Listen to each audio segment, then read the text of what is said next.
En ce début d'année, mes vœux énonçaient mon interrogation face à un mouvement général que je qualifiais de dur et dont je déplorais qu'il dure.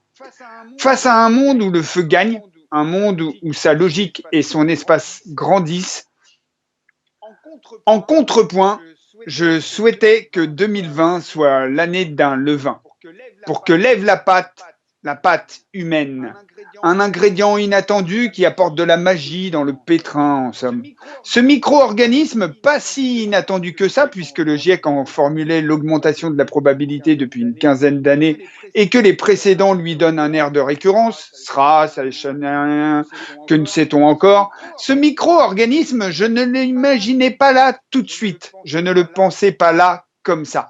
Seulement maintenant, il jette une lumière crue sur ce fameux pétrin dont certains parlent depuis un demi-siècle. Là, tout de suite, le métier, c'est donc de remuer la pâte pour qu'elle se lève en demeurant cohérente.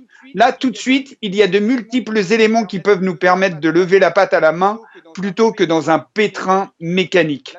Là, tout de suite, le premier qui me vient, il s'adresse à l'impéritie de M. Plenel, comme à ses équivalents. Là, tout de suite, il est essentiel d'équilibrer le débat public pour que le fameux monde d'après soit harmonieux et non un mot creux. Il n'y a pas dans les rédactions de postes concernant les informations ayant trait à la coopération internationale. Créez-en un pour nourrir la réflexion qui se lance.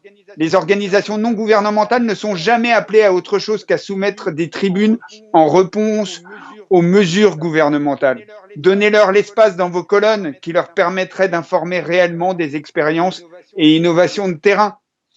Cela les aiderait à empuissanter leur capacité d'alternative face à la mécanique industrielle omniprésente dont l'exécutif est une courroie.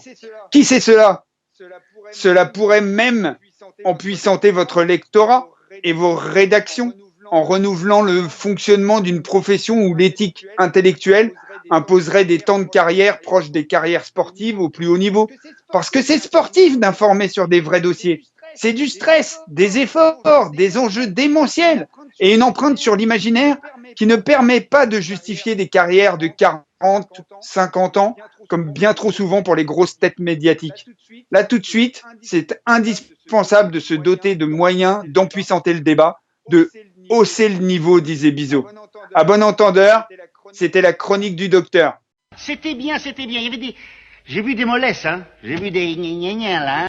Et je me suis fait chier, vous voyez, comme rarement.